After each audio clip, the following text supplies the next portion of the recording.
Siguiente problemita, jóvenes, un problemita de electromagnetismo. A ver, nos dicen determinar la fuerza magnética. Tengo de datos que la carga vale más 8 microcoulomb, el campo vale 500 Tesla y la rapidez de la partícula vale 4000 metros por segundo. Entonces yo te he puesto acá un bosquejo bien bonito.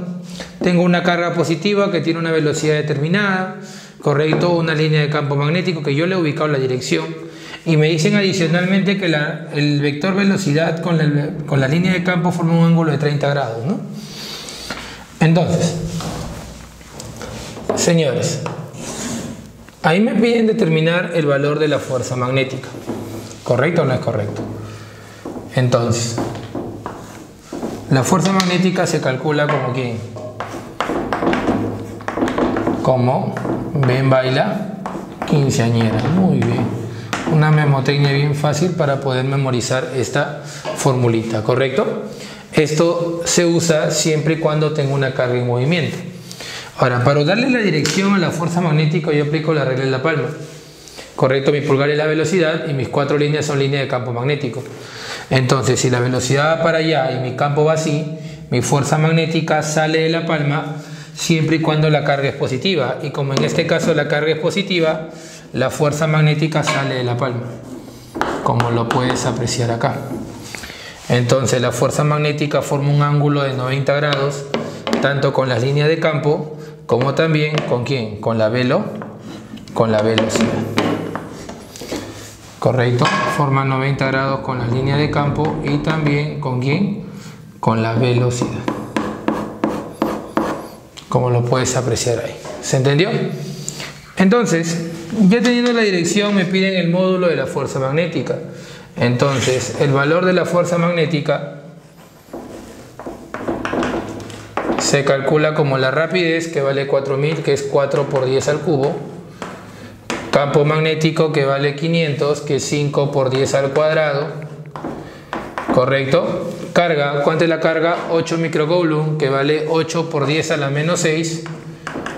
Correcto, multiplicado por el seno de 30. ¿Y cuánto vale el seno de 30, amiguitos? Un medio, ¿verdad? El seno de 30 valdría un medio. ¿Correcto o no es correcto?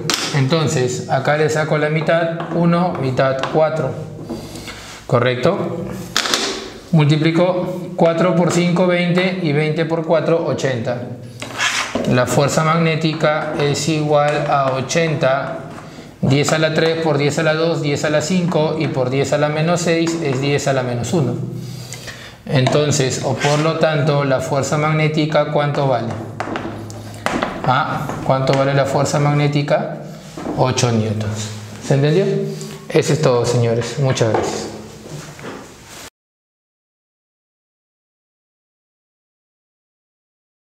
Bueno, señores, en estos momentos vamos a hacer un problema de electrodinámica, ¿correcto? Me dicen que tengo una licuadora que tiene una potencia de 330 watts, ¿correcto? Y esta licuadora ha sido conectada a un voltaje de 220 volts.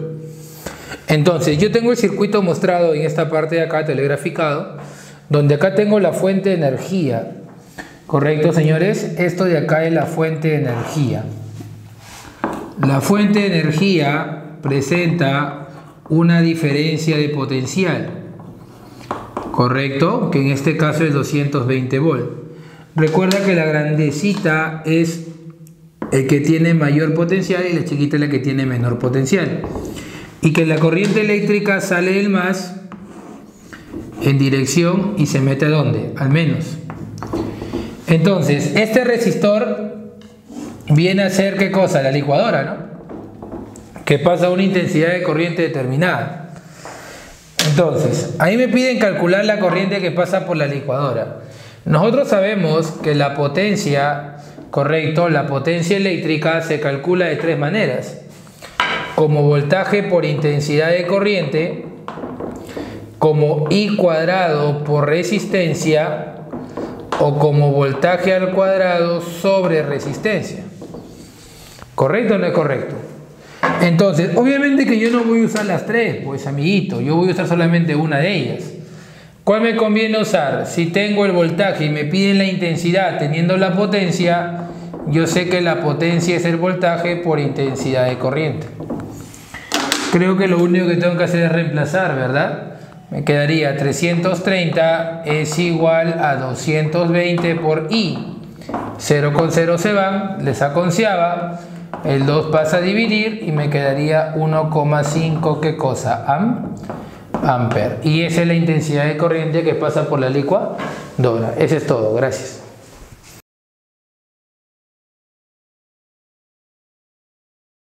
Seguimos, señores, con el siguiente problemita, un problema de termodinámica.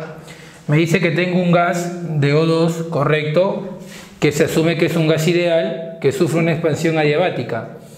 ¿Qué significa ser una expansión adiabática? Que el calor, ¿cuánto vale el calor? 0, ¿verdad? ¿Cierto? No existe transferencia de calor. Entonces me dice que tengo 2 moles de una temperatura inicial de 50 grados Celsius a una temperatura final de 15 grados Celsius. Y CB, correcto, esta constante me sale que vale 20,85 Joule por mol Kelvin. ¿Correcto, señores? Entonces, es una expansión adiabática. Vamos a graficarlo acá. Correcto, tengo esto, una expansión adiabática. Como lo puedo observar, desde un punto A hacia un punto B, ¿no? Una expansión. Tengo acá el siguiente proceso termodinámico. ¿Correcto? Ahora, obviamente que por acá están pasando 2 isotermas. ¿Correcto? ¿Está bien o no? Donde acá tengo la temperatura inicial que vale 50 grados Celsius y acá tengo la temperatura final que vale 15 grados Celsius. Entonces, si nosotros aplicamos la primera ley de la termodinámica, ¿qué nos dice a nosotros la primera ley de la termodinámica? Primera ley. Correcto. ¿Qué nos indica a nosotros la primera ley de la termodinámica? Habla. Muy bien. Me indica que la cantidad de calor es igual a ¿quién? Al trabajo más la variación de la energía interna. Correcto, al trabajo más la variación de la energía interna. Esto nos indica la primera ley de la termodinámica. Pero amiguito, amiguita, yo te pregunto algo. Si es una expansión adiabática, entonces el calor ¿cuánto vale? 0, ¿verdad? Entonces esto se anula. ¿Y qué me quedaría? Que el trabajo, la variación de energía interna lo paso al otro lado, me quedaría que el trabajo es igual a menos la variación de la energía interna. ¿Correcto o no es correcto? ¿Se entendió hasta ahí? Ahora, calculando la variación de la energía interna,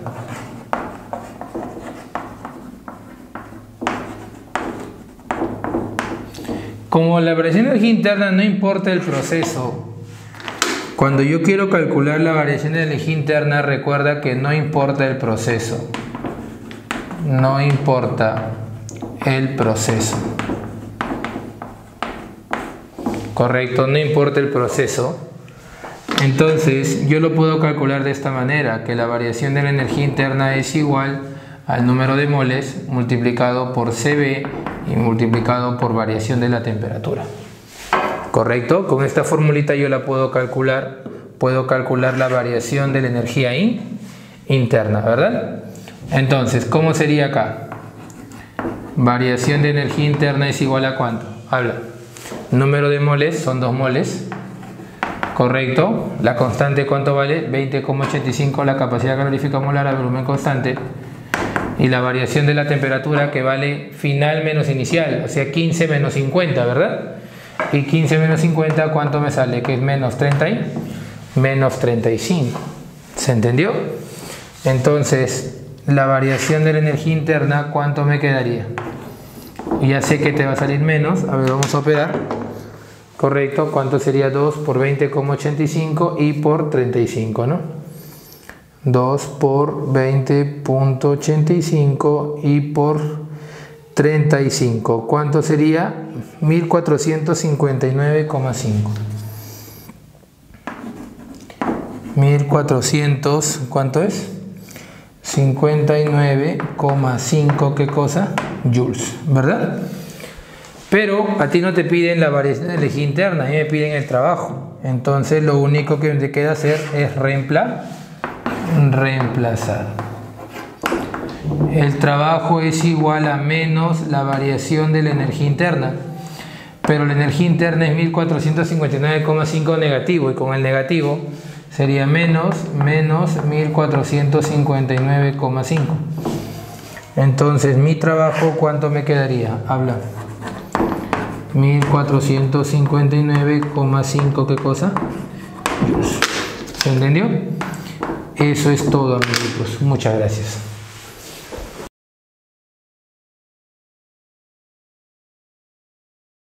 Bueno, amiguitos, seguimos con el siguiente problemita de choques. A ver, ¿qué me dice acá? Tengo dos cuerpos, correcto, uno que está con una rapidez V sub 0 y otro con 4 metros por segundo, ambos a la derecha. Él, por lógica, se nota que va a ir más rápido que B, que lo va a chocar, ¿verdad? Lo va a chocar. Es un choque elástico el que se produce, ¿verdad? Entonces, si es un choque elástico, el coeficiente de restitución, ¿cuánto vale? 1, ¿verdad? ¿Cierto? Ahora, me dan también la relación de masas, que la masa de A es a la masa de B común es a 5. O sea que tengo que la masa de A es como un M y la masa de B es como ¿cuánto? Como un 5M. ¿Se entendió?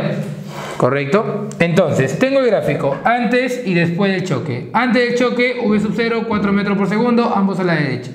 Después del choque te dice el problema que A se quede en reposo. ¿Correcto? Si él se queda en reposo, es lógico que B también va a ir ¿para dónde? Para la derecha, ¿verdad? ¿Correcto? Luego del impacto. Pues es tonto que tú me digas, profe, no va a la izquierda, ¿no? Por lógica. Entonces, ¿qué es lo primero que hago? Trabajando con el coeficiente de restitución. Trabajando con el coeficiente de restitución. Como acá todo es un movimiento en el eje X, todo es un movimiento en el eje X, ya sabemos que vamos a hacer el vector unitario Y, ¿verdad? Entonces, solamente le ponemos más y menos. Más si va a la derecha y menos si va a la izquierda. El coeficiente de restitución sería ¿qué cosa? Velocidad de A menos velocidad de B sobre velocidad de B menos velocidad de A. ¿Correcto? Acá vamos a ponerlo bonito. Ahí está. ¿Está bien? Entonces, jóvenes, esta es la formulita del coeficiente de restitución, ¿verdad? Entonces, señores, obviamente que es módulo, ¿no? Módulo de todo esto.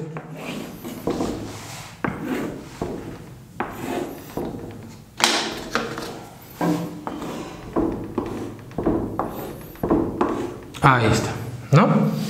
Entonces, nosotros trabajamos esto acá y yo tengo que le vale 1. Bacán, más fácil. 1 es igual a ¿cuánto? U de A, después, este es después del choque, 0 menos ¿cuánto? Menos U, más U.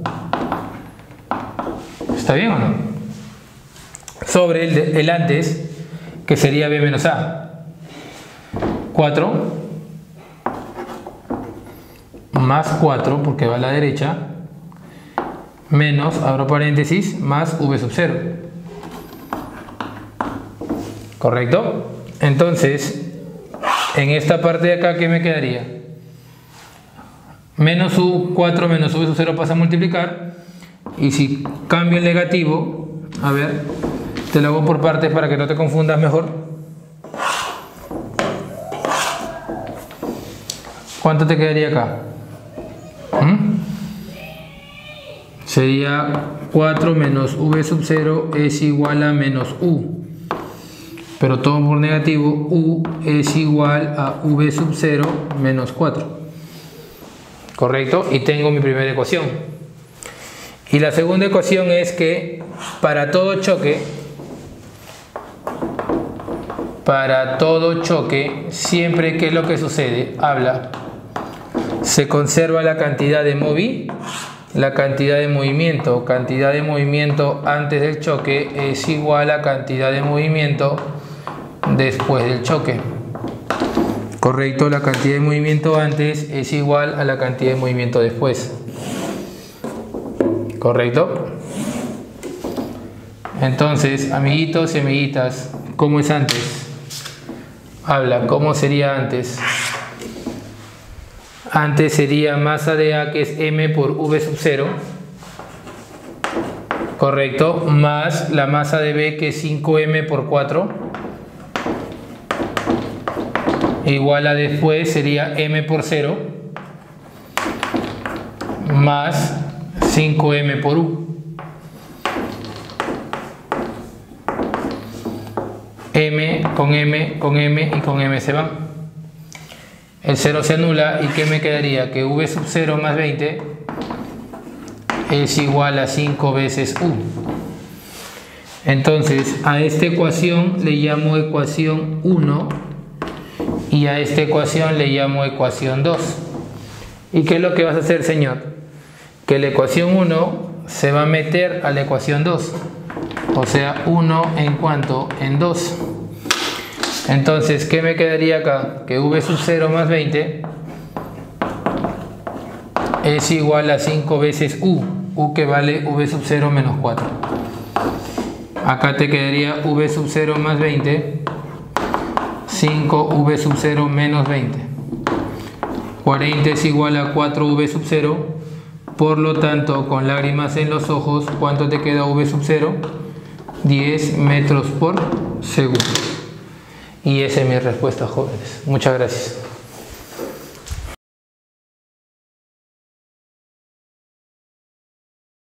Bueno, señores, seguimos con el siguiente problemita, un problema de lentes, ¿ya? Me dice que tengo una lente, como la figura mostrada, acá nos damos cuenta que es una lente biconvexa, ¿correcto? Donde el índice de refracción de la lente vale 1,2, te dice el problema, ¿no? Como es una lente biconvexa, correcto, es una lente biconvexa, significa que los radios son positivos. Tanto R1 como R2 son positivos cuando yo vaya a la ecuación del fabricante, porque me piden calcular la distancia focal.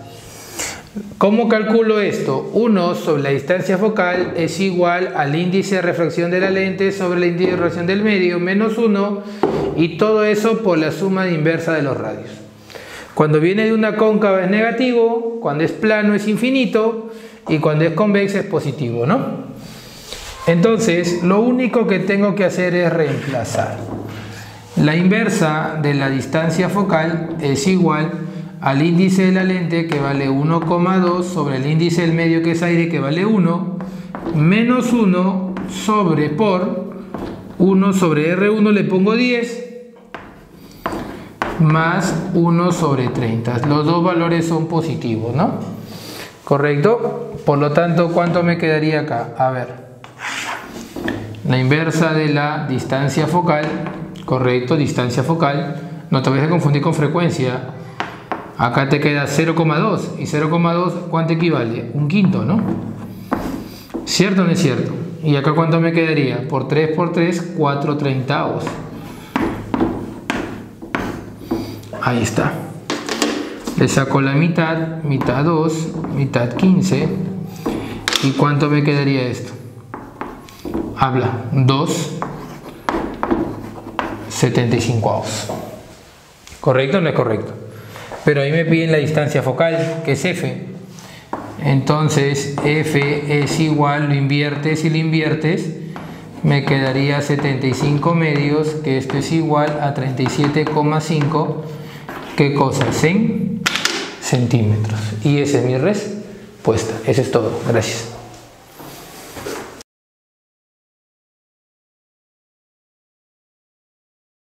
Seguimos con el siguiente problemita, jóvenes. Un problema de movimiento armónico simple. Nos dice que la energía de un sistema masa-resorte es 0,01 joules y la fuerza recuperadora máxima o la fuerza elástica máxima, en este caso, porque hablamos de un sistema masa-resorte, es 0,2 newton. Entonces, vamos a describir un movimiento armónico simple para que te des cuenta. ¿Está bien? Movimiento armónico simple, recuerda que consta de una posición de equilibrio y de dos extremos, ¿verdad?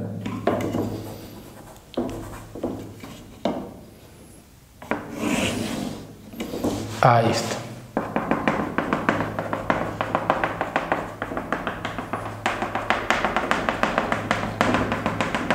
Ahí está. Esta es la posición de equilibrio, señores, y estos son, ¿qué cosa? Mis extremos. ¿Correcto? Ahora, recuerda que la energía mecánica dentro de un movimiento armónico simple se conserva, debido a que no existen fuerzas no conservativas. ¿Correcto? Entonces, si yo tengo acá el cuerpo que está en la posición de equilibrio, ¿cómo es la velocidad? Máxima. Muy bien. Y los cuerpos en los extremos, ¿cuánto es la velocidad? 0. Muy bien. Correcto. Y si tengo y obviamente que en la posición de equilibrio la elongación, el X vale 0, y acá las elongaciones son máximas. ¿Correcto o no es correcto? Esto sería amplitud y esto sería amplitud. ¿Se entendió? Si yo quiero analizar en un punto cualquiera, por ejemplo un punto acá, el cuerpo puede ir derecha, izquierda, no lo sé, vamos a imaginar que vaya a la derecha, tiene una rapidez, o sea, tiene una energía cinética y también tiene una elongación, por lo tanto también tiene, ¿qué cosa? Una energía potencial. ¿Por qué, amiguitos, te digo esto? Porque no te olvides que la energía mecánica es la suma de ¿quién? No te olvides que la energía mecánica es la suma de la cinética más la energía potencial. Y la energía potencial viene de la fuerza recuperadora. Y como hablamos de un sistema de masa resorte, esta fuerza recuperadora viene a ser un medio de K por X. ¿Qué digo? K por X. Por lo tanto, su energía potencial es un medio de K por X cuadrado. ¿Correcto? Pero como a mí solamente me dan estos dos datos, hay que tratar de trabajar lo más sencillo posible.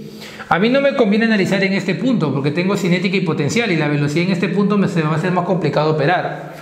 Entonces, ¿dónde voy a analizar? En el extremo. Muy bien. Si hablamos en el extremo, correcto, la energía mecánica, que es cinética más potencial, correcto, recuerda que en el extremo la velocidad es 0, por lo tanto no hay cinética, y la potencial, ¿cómo es? La potencial es máxima. ¿Correcto? Entonces, la energía mecánica, ¿cuánto vale? 0,01, que hablamos 1 sobre ¿cuánto? Sobre 100. La energía potencial máxima es igual a un medio de K por X cuadrado. Por lo tanto, si yo paso a multiplicar, ¿qué me quedaría? Que K por X es igual a ¿cuánto? A un 50avo. ¿Correcto o no es correcto? ¿Estamos bien?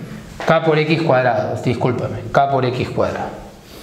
Ahora, como yo sé acá que la fuerza recuperadora máxima vale 0,2, entonces la fuerza recuperadora es la fuerza elástica, que es K por X. Y K por X vale 0,2, que es un quinto.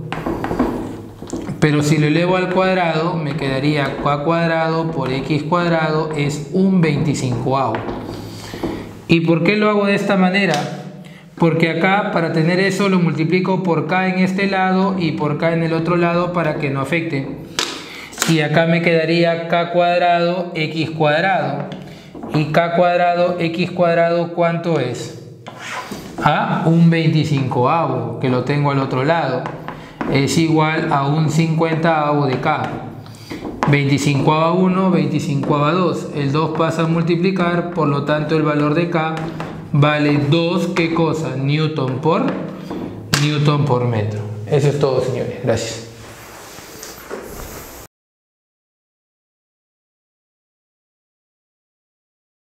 Siguiente problemita, jóvenes. Tenemos acá un ejercicio de física moderna. A ver, ¿qué me dice? Tengo dos placas, una de aluminio y otra de cobre, que cada uno tiene una función trabajo diferente. La función trabajo de la placa de aluminio es 4,2 y la función trabajo de la placa de cobre es 4,7.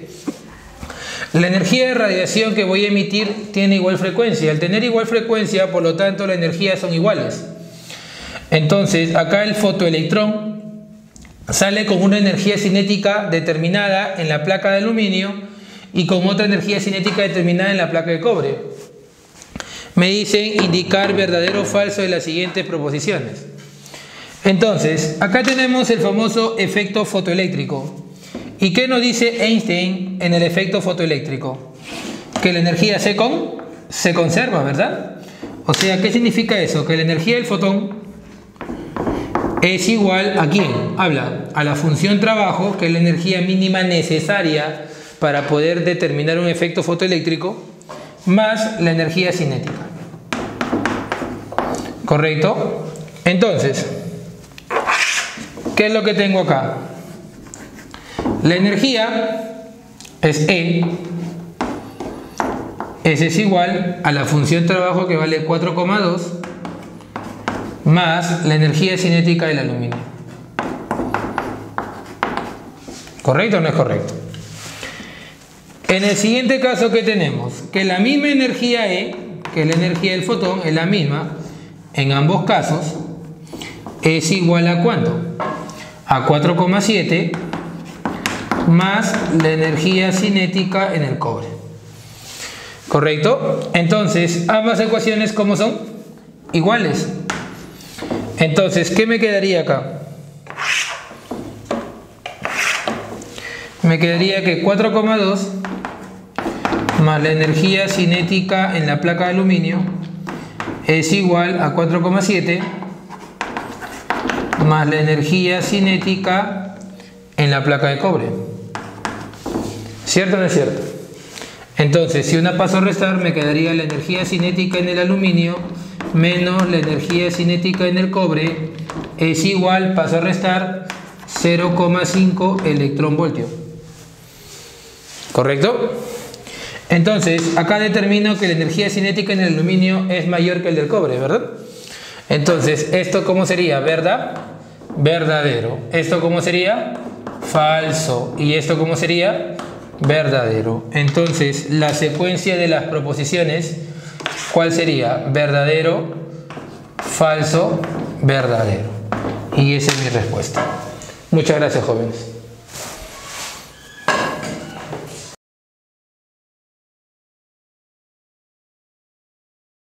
Siguiente problemita, jóvenes. Tenemos acá, me dicen que yo coloco un tronco de madera o un pedazo de madera dentro de un líquido y me doy cuenta que el volumen sumergido es 3/4 del volumen total.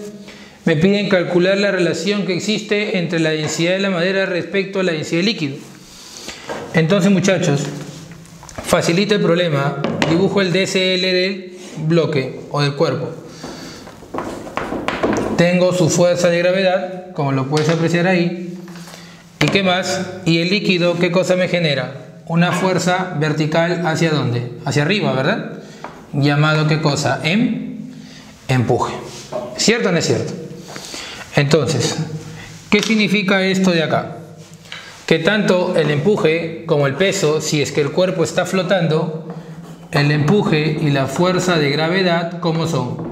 Iguales. ¿Correcto? Sus valores, sus módulos, ¿verdad? Entonces, el empuje, ¿cómo se calcula? Como la densidad del líquido por la gravedad por el volumen sumergido. Y la fuerza de gravedad sabemos que es masa por aceleración de la gravedad. Entonces, aceleración de la gravedad con aceleración de la gravedad se anula. ¿Y qué me quedaría, jóvenes?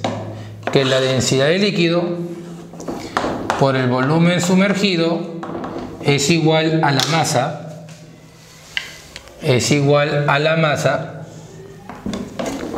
correcto, que viene a ser ¿qué cosa? La densidad del cuerpo por el volumen del cuerpo, o sea, estamos hablando del volumen total. ¿Correcto o no es correcto? Ahora, ¿qué es lo que sucede acá? Densidad del líquido por volumen sumergido, donde el volumen sumergido es igual a ¿cuánto? A 3/4 del volumen total. ¿Correcto o no es correcto? Y ese es igual a la densidad del cuerpo, que es la densidad de la madera, por el volumen total. ¿Correcto? Volumen total con volumen total se van. Entonces, ¿qué me quedaría? Que la densidad de la madera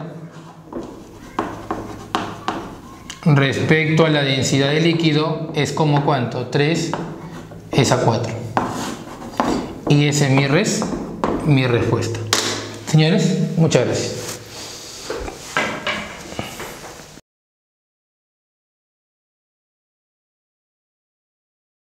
Siguiente problemita, jóvenes, un problema de dilatación. A ver, me dice que el incremento del diámetro es 0,075% y obviamente se refiere respecto al diámetro inicial, ¿correcto? ¿Qué más? Que la variación de la temperatura, o sea, el incremento en la temperatura es igual al 50%, ¿correcto? Entonces, ¿qué significa esto? Que antes acá tengo un diámetro inicial, ¿correcto o no es correcto? ¿Y qué es lo que sucede después?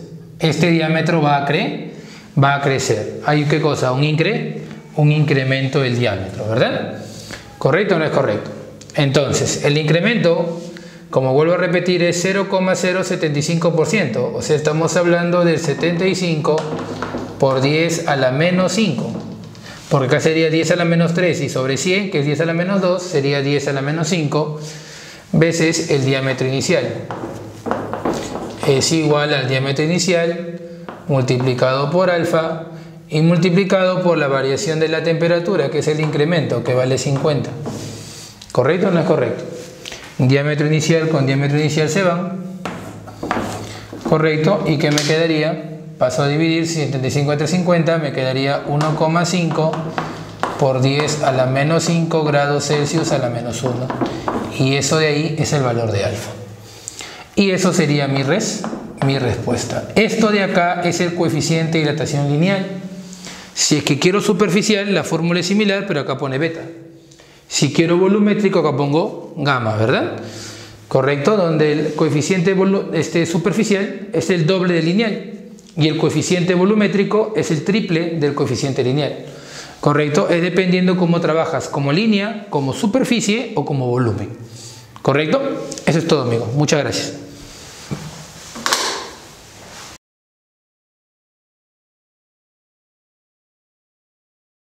Siguiente problemita, jóvenes, un problemita de calorimetría. A ver, ¿qué tenemos acá? Me dice que a una temperatura de 30 grados Celsius tengo un vaso de vidrio que contiene 200 gramos de agua. Yo sé por cultura que el calor específico del agua vale 1 caloría por grado Celsius. Y de datos del problema me dicen que el calor específico del vidrio es 0,15 calorías por grado Celsius. Y luego tengo 50 gramos de hielo a una temperatura de 0. Lo que voy a hacer es colocar el hielo dentro del vaso, ¿correcto? Y luego de que junte ambas sustancias, nace una temperatura de equilibrio de 8,5. Entonces, ¿qué es lo que tengo acá? Fácil. Este hielo, correcto, aumenta su temperatura, o sea, gana calor. Calor ganado. ¿Está bien? Pero no pasa de forma directa como lo he puesto acá, sino que primero se derrite. ¿Correcto? Primero se derrite, calor ganado 1, y luego pasa a 8,5, calor ganado 2. ¿Te diste cuenta o no? Entonces, el hielo primero se derrite, pasa de un estado a otro, pasa de hielo a líquido, y luego esos 50 gramos, que ya no es hielo, sino es agua, pasa a una temperatura de 8,5. En cambio, el otro, ¿qué cosa sucede? Acá hay un calor perdido, pero hay dos calores perdidos. ¿Y por qué dos calores perdidos, profesor? Porque un calor perdido es del agua y el otro calor perdido es del vidrio. ¿Se entendió? Entonces, ¿qué es lo que voy a colocar acá? ¿Qué es lo que nosotros sabemos? Sabemos que el calor ganado es igual a menos el calor perdido. ¿Correcto? A ver, calor ganado. Primero es un cambio de fase. Masa por latente de fusión. Más. Luego hay un cambio de estado. Se mata. Cuando hay un cambio en su temperatura, ¿qué digo? Disculpen, un cambio en la temperatura, aplico se mata. ¿Se entendió? En cambio en los perdidos, menos, abro paréntesis, perdido de 1 y perdido de 2, ambos son cambios de temperatura. Entonces a ambos aplico se mata. Uno del agua más uno de ¿quién? Del vidrio. ¿Correcto? No voy a eliminar porque cada uno son diferentes, ten mucho cuidado, ¿correcto? ni las masas, porque recuerda que este es del hielo, este es del hielo, este es del agua que está acá y este es del vidrio, ¿no? Y no conozco la masa del vidrio. Entonces, la masa del hielo es 50 por la latente de fusión que vale 80. Más calor específico ya es agua que está cambiando de temperatura, 1, por la masa que sigue siendo los 50 gramos y por la variación de la temperatura que es 8,5 menos 0, 8,5. ¿Se entendió? Igual a quién, a menos, abro paréntesis, calor específico de quién, del agua, vamos a trabajar para el agua primero, 1, correcto, la masa que vale 200 y por la variación de la temperatura final menos inicial, 8,5 menos 30 sería 21,5, pero como es final menos inicial es negativo, menos 21,5 más, correcto, el del vidrio que es su calor específico 0,15, ¿por quién? Por la masa que no conozco y por la variación de la temperatura que es igual, ¿no? Menos 21,5. Ahí está. El negativo lo introduzco. Primero acá opero. ¿Cuánto me quedaría? 80 por 50. ¿Cuánto sería 80 por 50, señores? 40.000, ¿no? Sí, 40... No, 4.000. 4.000. 80 por 50 es 4.000. Acá ¿cuánto me quedaría? A ver, más. A ver, activo la calculadora. ¿Cuánto quedaría acá? Sería 8,5 por 50, ¿no? Entonces estaríamos hablando de 425. Igual. El negativo entra y cambia positivo a la variación de la temperatura. Me quedaría 200 por 21,5. ¿Cuánto es eso? 4.300. Más, acá sería 21.5 por 0,15. Sería 3,225 m, ¿no? Que sería la masa del vidrio. Correcto, ya te indiqué. No le puse nombre a cada uno porque no puedo escribir tan chiquito, pero ya te hablé cuál es cada uno, ¿no? Sería 4.000 más 425 sería 4.425 y el 4.300 pasa a restar, me quedaría 125. Es igual a 3,225 por la masa del vidrio. Entonces tú ya sabes que eso va a pasar a dividir. ¿Y cuánto me quedaría? 38,79. La masa del vidrio sería 38,79, ¿qué cosa? Gramos, de forma aproximar. Señores, eso es todo. Muchas gracias.